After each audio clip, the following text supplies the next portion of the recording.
जावा सीखने के लिए हमारे चैनल लर्न कोडिंग को सब्सक्राइब करें। आज के इस वीडियो में हम आपको बताएंगे मल्टी थ्रेडिंग क्या होता है जावा में। मल्टी थ्रेडिंग का डेफिनेशन देंगे, हम मल्टी थ्रेडिंग का कॉन्सेप्ट भी समझाएंगे और जावा में मल्टी थ्रेडिंग को लाने का पर्पस क्या था, जावा लैंग्वेज को क्या प्रॉफिट हुआ। तो चलिए सबसे पहले स्टार्ट करते हैं। What is multithreading? Multithreading is a process to execute multiple threads at the same time without dependency of other threads called multithreading. Multithreading एक ऐसा प्रोसेस है जिसमें क्या होता है, सेम टाइम में मल्टीपल थ्रेड्स एग्जीक्यूट होते हैं और ये जो मल्टीपल थ्रेड्स है ना, जब ये एग्जीक्यूट होते हैं तो ये किसी दूसरे थ्रेड्स के ऊपर डिपेंड नहीं रहते हैं। मतलब मल्टीपल थ्रेड्स सेम टाइम में बिना किसी दूसरे थ्रेड के ऊपर डिपेंड हुए एग्जीक्यूट होते हैं और उसी को हम क्या कहते हैं, मल्टी थ्रेडिंग। मल्टी थ्रेडिंग में हमारा टाइम भी बचता है और जावा लैंग्वेज का परफॉर्मेंस भी इंक्रीज़ होता है, यानी सिस्टम का परफॉर्मेंस इंक्रीज़ होता है। तो यहाँ पे कॉन्सेप्ट क्या है मल्टी थ्रेडिंग का, मैं आपको समझाता हूँ। सबसे पहले कंसीडर करो, ये हमारे पास एक प्रोग्राम है, ठीक है, ये अपना एक प्रोग्राम है। इस प्रोग्राम में 3 काम हो रहे हैं। सबसे पहला काम हो रहा है डिपॉजिट का, सेकंड काम क्या हो रहा, विथड्रॉ का, और लास्ट में काम क्या हो रहा, चेक बैलेंस का। ठीक है, तो अभी हमारे प्रोग्राम में देखो एक ही थ्रेड है जिसका नेम है मेन थ्रेड।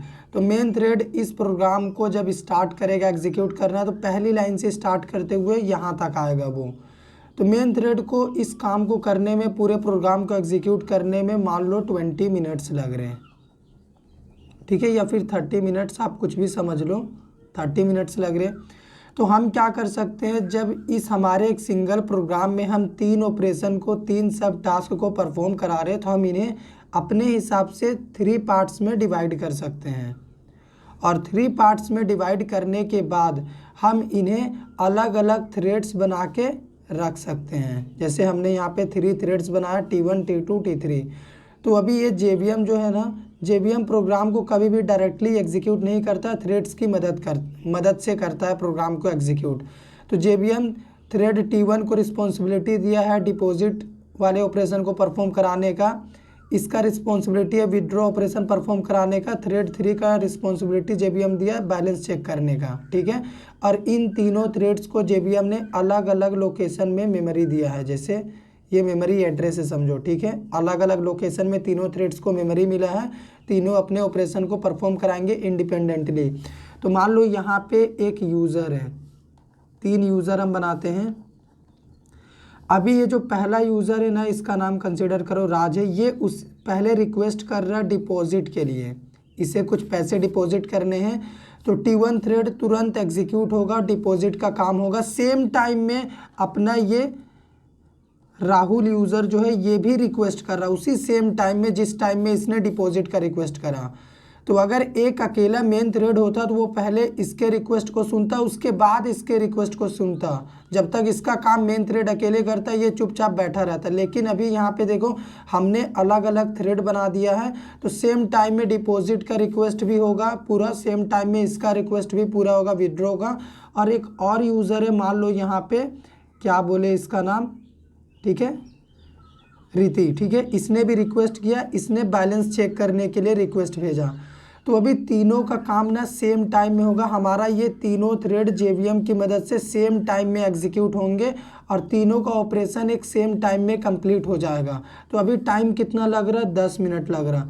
तो मल्टी थ्रेडिंग में क्या होता है, multiple threads simultaneously same time में एग्जीक्यूट होते हैं और एग्जीक्यूट होते ही क्या होता है, सारे टास्क सेम टाइम में कंप्लीट होते हैं। इससे हमारा टाइम भी बचता है और सिस्टम का परफॉर्मेंस भी इंक्रीज़ होता है। यही होता है मल्टी थ्रेडिंग।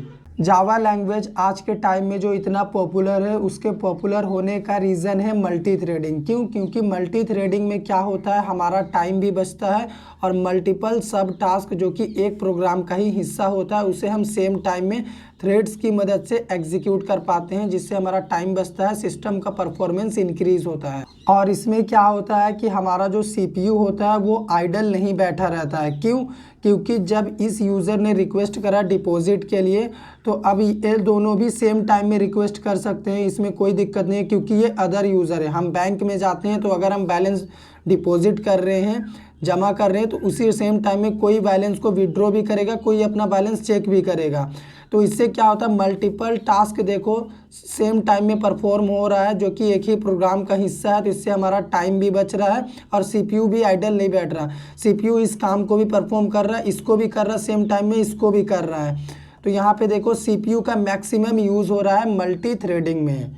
अभी बहुत टाइम से हम आपको थ्रेड T1, T2, T3 बहुत बात कर रहे हैं थ्रेड के बारे में। तो ये थ्रेड क्या होता है आपको ये भी पता होना चाहिए। What is thread? Thread is a predefined class in Java which is available in java.lang package. Java के लैंग पैकेज में थ्रेड नाम का एक क्लास है, ठीक है। तो ये थ्रेड होता क्या है basically? Thread is a basic unit of CPU। ये हमारे प्रोसेसर का एक बेसिक यूनिट होता है and it is well known for independent execution.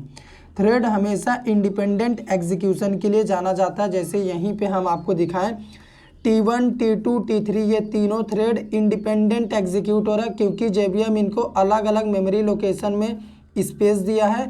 अगर इसमें कुछ एक्सेप्शन भी आ जाता है ना, फिर भी थ्रेड T2 और T3 इंडिपेंडेंट एग्जीक्यूट होंगे, इनको कोई फ़र्क नहीं पड़ेगा।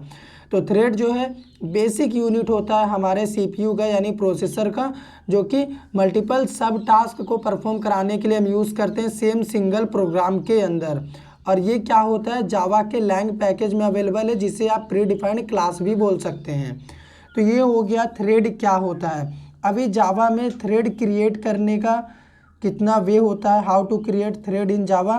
पहला होता है by extending thread class, second होता है बाय इम्प्लीमेंटिंग रनेबल इंटरफेस। सबसे पहले तो एक थ्रेड क्लास होता है जावा में, जिसको इम्प्लीमेंट करके एक्सटेंड करके हम थ्रेड क्रिएट कर सकते हैं, जावा में मल्टी थ्रेडिंग का काम कर सकते हैं। सेकंड होता है एक रनेबल इंटरफेस होता है, जिसको इम्प्लीमेंट करके हम जावा में थ्रेड क्रिएट करके मल्टी थ्रेडिंग परफॉर्म कर सकते हैं। तो ये हो गया थ्रेड। मल्टी थ्रेडिंग क्या होता है, अभी मल्टी थ्रेडिंग कहाँ यूज़ करना चाहिए, कब यूज़ करना चाहिए, और मल्टी टास्किंग और मल्टी थ्रेडिंग में अंतर क्या है, चलिए थोड़ा सा उसे भी डिस्कस कर लेते हैं। तो अगर हम मल्टी टास्किंग की बात करें यहाँ पे, तो मल्टी टास्किंग में सबसे पहला बात ये याद रखो कि मल्टी टास्किंग में दो अलग अलग प्रोग्राम होंगे। मान लो ये प्रोग्राम P1 है, ये प्रोग्राम P2 है, और भी प्रोग्राम हो सकते हैं, लेकिन एक से ज़्यादा प्रोग्राम होंगे। इसके अंदर मान लो 2 सब टास्क है और इसके अंदर भी 3 सब टास्क परफॉर्म कराने के लिए हैं। तो मल्टी टास्किंग में क्या होता है कि अगर इसका एक टास्क एग्जीक्यूट हो रहा है तो इसका भी एक टास्क ही सेम टाइम में एग्जीक्यूट होगा। हमारा प्रोसेसर यहाँ पे CPU एग्जीक्यूट करेगा। लेकिन आप ध्यान से देखो, जब इसका एक टास्क एग्जीक्यूट हो रहा प्रोसेस P1 का, तो एक यहाँ पे वेट कर रहा है, ये डिपेंड है इसके कंप्लीट होने पे। और यहाँ पे भी जब ये वाला एग्जीक्यूट हो रहा है तो ये दोनों वेट कर रहे हैं कि अगर ये कंप्लीट होगा तब हम एग्जीक्यूट होंगे।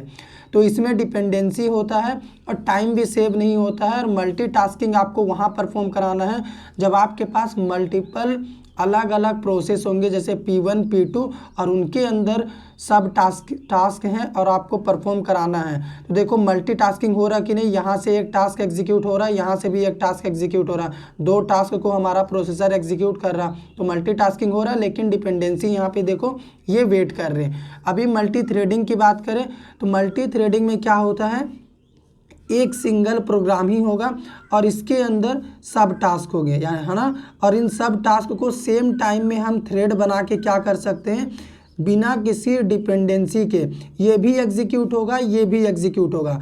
तो जब सिंगल प्रोग्राम हो और उस सिंगल प्रोग्राम के अंदर मल्टीपल सब टास्क हो परफॉर्म कराने के लिए, तो हम क्या करते हैं, थ्रेड की मदद से सेम टाइम में जितने भी मल्टीपल टास्क होते हैं उन्हें परफॉर्म करा लेते हैं। ऐसा नहीं कि ये एग्जीक्यूट होगा तो ये वेट करेगा। मल्टी थ्रेडिंग में कोई वेट नहीं करता है, सब एक साथ एग्जीक्यूट होते हैं, क्योंकि हम थ्रेड बना के रखते हैं। लेकिन इसमें क्या होता है, इसका एक टास्क एग्जीक्यूट हो रहा, उसके बाद यहाँ पे आएगा, इसका भी एक करेगा, ठीक है, स्विच कर जाता है। उसके बाद जब ये कंप्लीट हो जाएगा तो ये टास्क स्टार्ट होगा एग्जीक्यूट होना, उसके बाद सेम टाइम में ये भी एग्जीक्यूट होगा। तो हम देखो अलग अलग प्रोग्राम में सेम टाइम में ही स्विच कर रहे हैं। ये एग्जीक्यूट हो रहा था तो यहाँ पे आए थे, ये एग्जीक्यूट हो रहा है, इसके साथ ये वाला एग्जीक्यूट हो रहा, उसके बाद ये दोनों जब एग्जीक्यूट होंगे तब ये वाला एग्जीक्यूट होगा। तो यहाँ पे अलग अलग प्रोग्राम में हम स्विच करते हैं, लेकिन यहाँ पे सेम प्रोग्राम के अंदर ही हम स्विचिंग करते हैं। थ्रेड T1 T2 में से कोई भी आगे पीछे एग्जीक्यूट हो सकता है, लेकिन यहाँ पे सेम प्रोग्राम के अंदर ही ये सारा काम हो रहा है। तो मल्टी थ्रेडिंग में सिंगल प्रोग्राम के अंदर मल्टीपल सब टास्क होते हैं। अगर सेम टाइम में सभी सब टास्क को परफॉर्म कराना है मल्टी थ्रेडिंग यूज़ करेंगे। अगर अलग अलग प्रोग्राम हैं और अलग अलग प्रोग्राम का एक सिंगल सब टास्क को ही एक समय में परफॉर्म कराना है तब हम मल्टीटास्किंग यूज़ करेंगे। ये होता है मल्टीटास्किंग और मल्टी थ्रेडिंग में डिफरेंस। आने वाले वीडियो लेक्चर में हम आपको मल्टी थ्रेडिंग का प्रोग्राम बना के दिखाएंगे एक्सटेंडिंग थ्रेड क्लास की मदद से।